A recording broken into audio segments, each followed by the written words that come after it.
फोहोरको बादल। सिकु आफ्ना साथीहरूमध्ये एकदमै उदास केटी थिइन्। वास्तवमा उनी आफ्ना कक्षाको सबैभन्दा उदास केटी थिइन्। सायद उनी संसारकै उदास केटी पो हुन् कि? साथीहरू? उनका कुनै साथीहरू थिएनन्। सिकुसँग कोही पनि खेल्न चाहँदैन थिए, किनभने उनको टाउको ठिक माथि बादल झुन्डिरहेको थियो। त्यो थियो फोहोर मैलाको बादल। सुन्तलाको बोक्रा र बिस्कुटका पाकेट, भाँचिएका खेलौना, पेन्सिल तिखारेका फोहोर, बटारेर फालेका प्लास्टिकका बोतलहरू, प्लास्टिकका ब्यागहरू अनि यी सबैको वरिपरि भन्किरहेका झिँगाहरू। उफ! आफ्नो टाउकोमाथि फोहोर मैलाको बादल मडारिरहेको केटीसँग कोही पनि खेल्न चाहँदैन थिए। तिम्रो टाउकोमा कुहिएको केराको बोक्रा खस्यो भने कस्तो लाग्छ होला? उफ! सिकुले लुकामारी खेल खेल्न पनि सकिनन्, किनकि त्यो फोहोर मैलाको बादलले उनलाई खेल्नै दिँदैन थियो नि। के म तिम्रो पेन्सिल तिखार्ने लिन सक्छु? सिकुले स्विटीलाई सोधिन्। तर स्विटी त मुख बिगार्दै ठाउँ छाडेर आशा भएतिर पो बस्न गइन्। सिकुले खाना खाँदा पनि एक्लै बसेर खानु पर्यो। सिकुले बल्ल थाहा पाइन् कि उनले आफ्नै आमाको कुरा सुन्नुपर्ने थियो।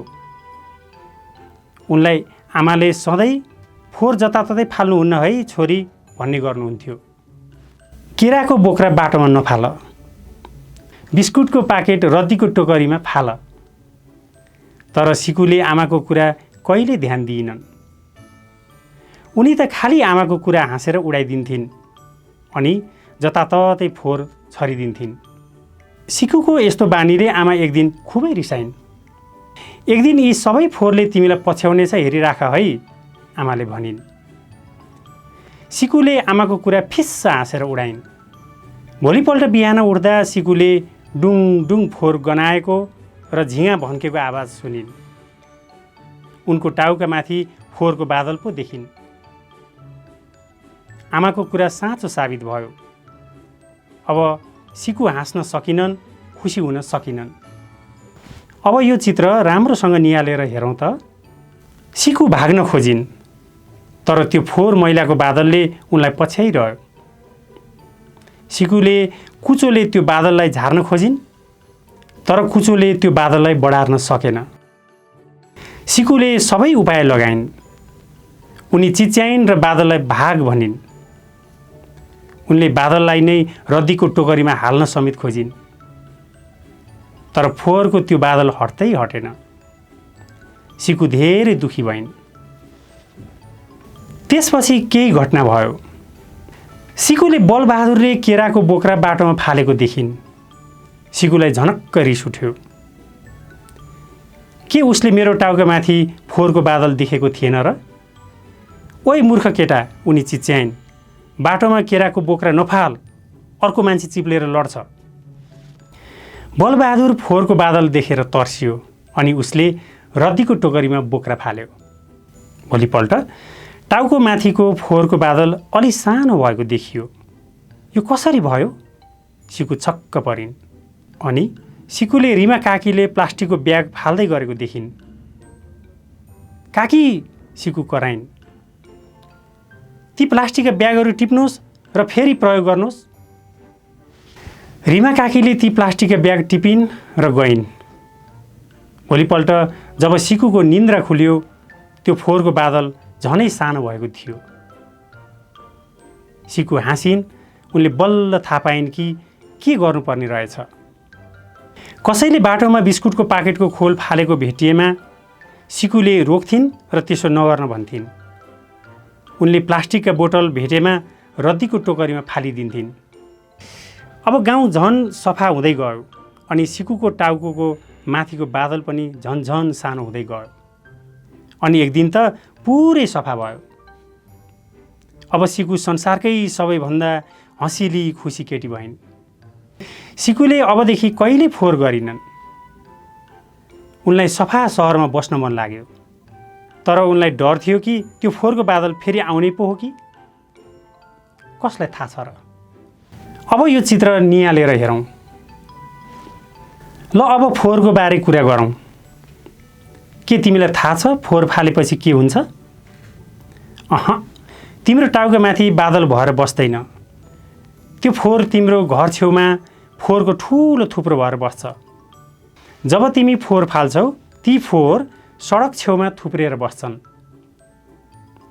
तीमध्ये केही त तिम्रो घरबाट बग्ने फोहोरको पानीमा मिसिएर जान्छन्। ती फोहोर एक ठाउँमा जम्मा हुन्छन् अनि पाइप बन्द भएर फोहोर रोकिन्छ। त्यसपछि त्यहाँ झिँगा र विभिन्न किसिमका रोग फैलिन्छन्। ओहो, कसैलाई पनि फोहोर वातावरणमा बस्न मन लाग्दैन। सिकुलाई सोध त। फोहोरको बादल बन्नबाट कसरी जोगाउने? तरिका यस्तो छ। हामी यसरी गर्न सक्छौँ। फोहोरका टुक्रा टाक्री नफाल्ने, सधैँ नै रद्दीको टोकरीमा फोहोर फाल्ने गरौँ। रद्दीको टोकरी नजिकै कहाँ छ त्यो खोजौँ। केरा खाइसकेपछि त्यसको बोक्रा बाटोमा नफालौँ। रद्दीको टोकरी नभेटेसम्म त्यसलाई सानो झोलामा राखौँ र रद्दीको टोकरी खोजौँ। सबै कुरा फाल्ने चिज हुन् भन्ने चाहिँ नसम्झौँ। केराको बोक्रासँगै ब्याग नफालौँ। त्यसलाई घर लगेर पुनः प्रयोग गरौँ। रद्दीको टोकरीको ढकनी लगाऊँ ताकि त्यहाँ झिँगा नभन्कियोस्, त्यहाँभित्र नपसोस्। नमस्ते, म दीपशिखा घिमिरे। आज हामी फोहोरको बादल कथाको क्रियाकलाप गर्दैछौँ। मलाई दोभाषीको रूपमा साथ दिँदै हुनुहुन्छ प्रकाश महर्जन। के तपाईलाई यस चित्रको कथा याद छ? त्यहाँ एकजना सिकु भन्ने बालक हुनुहुन्थ्यो। उहाँको टाउको माथि फोहोरको बादल हुन्थ्यो, जसले गर्दा उहाँको साथीहरू उहाँदेखि पर भाग्नुहुन्थ्यो। यदि तपाईको पनि टाउकोमा सिकुको जस्तै फोहोरको बादल भएको भए तपाईँ के गर्नुहुन्थ्यो? कस्तो महसुस गर्नुहुन्थ्यो? सिकुको टाउकोमा फोहोरको बादल भएको कारण के हो तपाईलाई थाहा छ? किनकि उसले जति बेला पनि फोहोर मैला गर्थ्यो। साँच्चै तपाईले चाहिँ आफ्नो घर वरिपरिको फोहोर मैला के गर्नुहुन्छ? आउनुहोस् आज सिकुको जस्तै टाउकोमा बादल नहोस् र हाम्रो फोहोरलाई पनि सदुपयोग गर्न सकियोस् भन्ने हिसाबले केही कुरा बनाउन सिकौँ। आउनुहोस् हामी पहिलो क्रियाकलाप गरौँ। सर्वप्रथम हामीले घरमा फोहोर छुट्याउनु पर्छ। तपाईको घरमा दुई किसिमका फोहोर हुन्छन्। फोहोरलाई छुट्याऊ। पहिलो नकुहिने फोहोर, दोस्रो कुहिने फोहोर। नकुहिने वा सुक्खा फोहोर जसमा कागज, प्लास्टिक, काठ, कपडा, धातु, रबर, छाला, रेक्सिन, थर्मोकोल जस्ता कुराहरू पर्दछन्।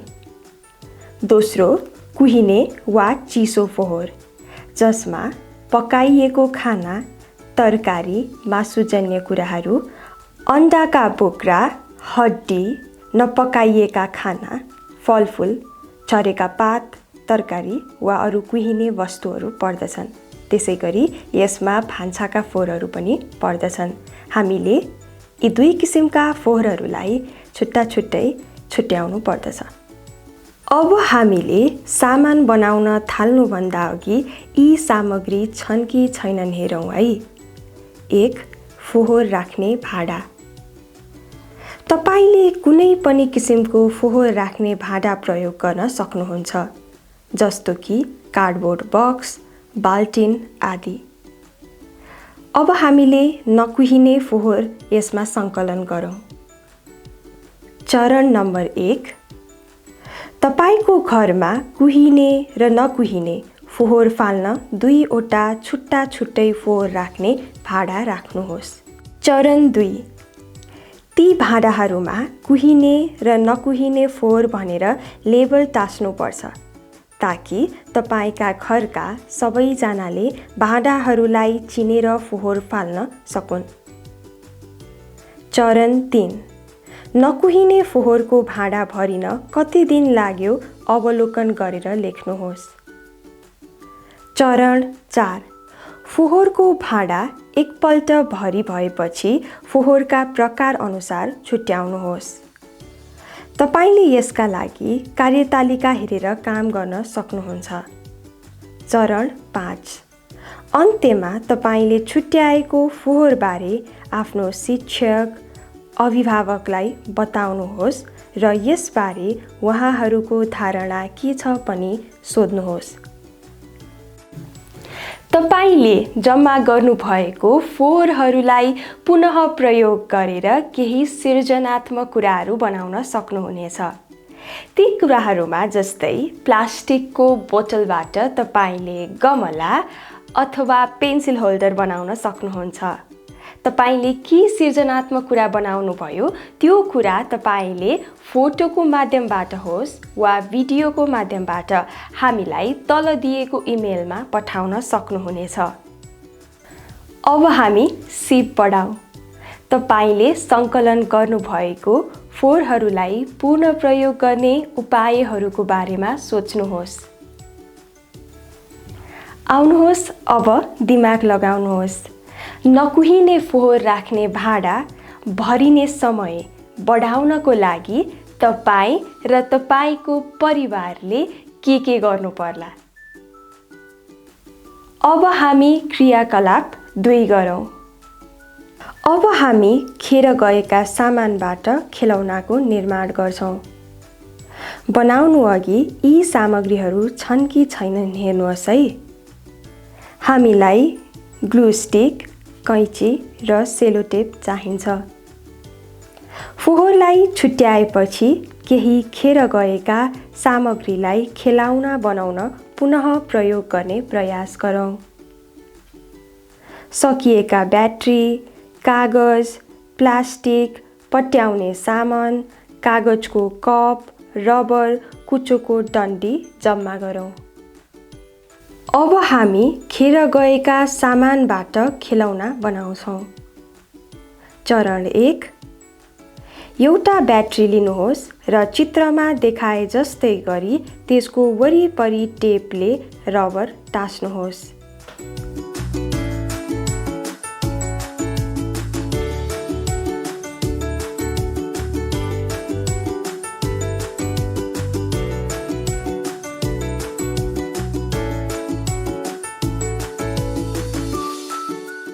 चरण 2। कागजको कप लिनुहोस् र त्यसमा ग्लु लगाएर कागज अथवा प्लास्टिकले ढाक्नुहोस्।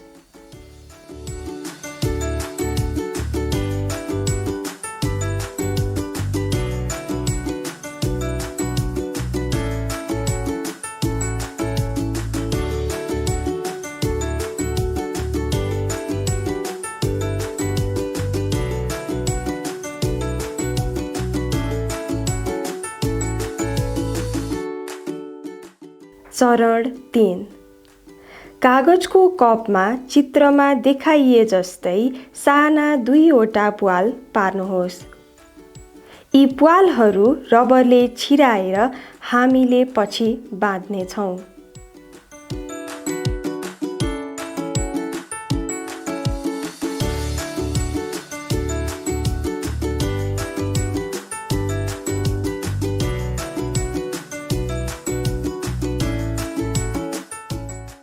चरण 4।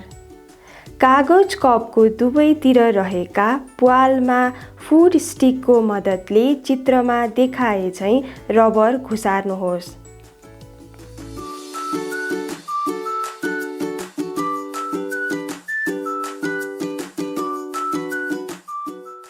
चरण 5।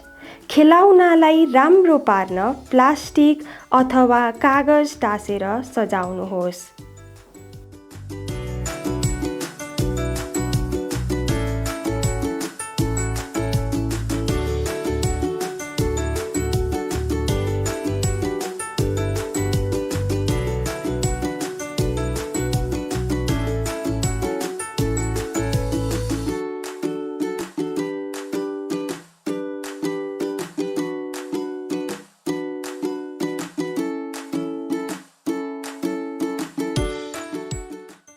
चरण 6। प्वालबाट रबर निस्किन नदिन कपको बाहिरी भागमा निस्केको रबरलाई सानो सिन्काले अल्झाउनुहोस्। अझ यसलाई नखस्ने बनाउन टेपले टाँस्न सक्नुहुनेछ।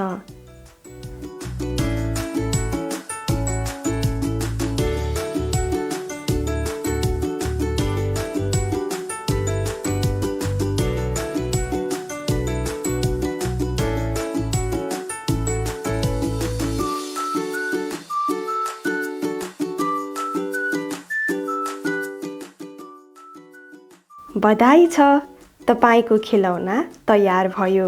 यो बनाउन तपाईले खेर गएका सामानलाई प्रयोग गर्नुभयो।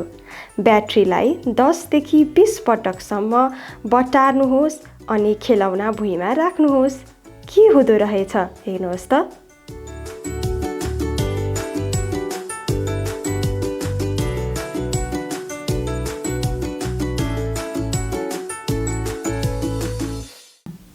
अब सिप बढाऊ। तपाईले खेलौनाको गति र दूरी बढाउने प्रयास गर्नुहोस्। खेलौनाबाट विभिन्न किसिमको आवाज आउने बनाउने प्रयास गर्नुहोस्। अब दिमाग लगाऊ। खेलौनाको ब्याट्रीलाई घुमाएर गति परिवर्तन गर्ने प्रयास गर्नुहोस्। खेलौना चल्नको निम्ति ब्याट्रीको सट्टा अरू वैकल्पिक साधनहरूको प्रयोग गर्नुहोस्।